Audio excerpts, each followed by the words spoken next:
দেবদেবীর প্রতি চিত্রকেতুর প্রীতি যেমন বর্ধিত হয়েছিল, তেমনি তার অন্যান্য পত্নীদের যাদের পুত্র হচ্ছিল না, তাদের প্রতি তার প্রীতি ক্রমশই হ্রাস পেতে থাকে।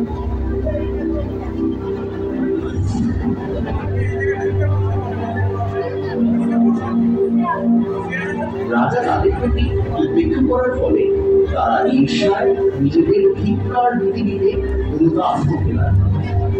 তারা সর্বক্ষণ ঈর্ষায় দগ্ধ হতে লাগলেন, যা অত্যন্ত প্রবল হতে লাগলো।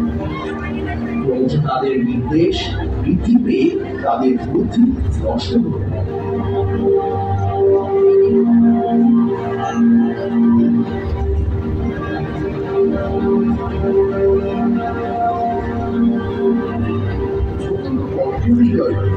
এবং তাদের প্রতি রাজা অনাদর সহ্য করতে না পেরে তারা অবশেষে রাজকুমারকে বিষ প্রদান করলেন।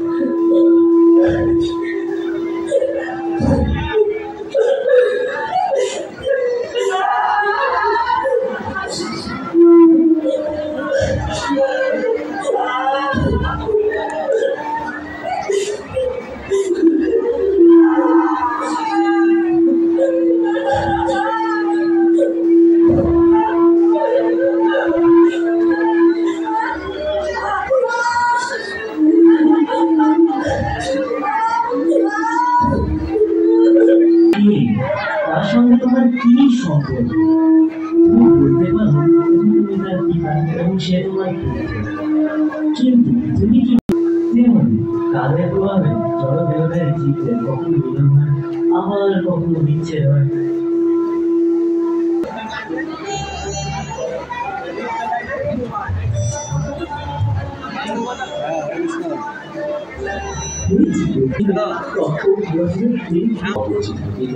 কঠোর বাক্যে তাদের সমালোচনা করতে লাগে। সম্পূর্ণ মহাদেব ঈষৎ বেশি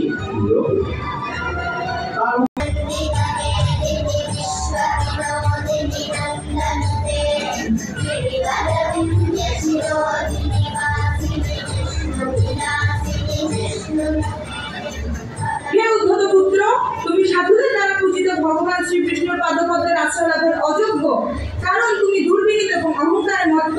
তুমি পাপপূর্ণ। যাও, অসুরকুলে জন্মগ্রহণ করো, যাতে ভবিষ্যতে আর এই সংসারে সাধুদের প্রতি এই প্রকার অপরাধ না করো।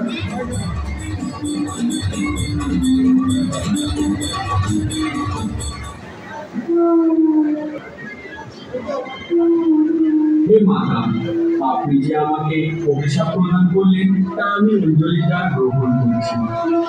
এই অভিশাপে আমি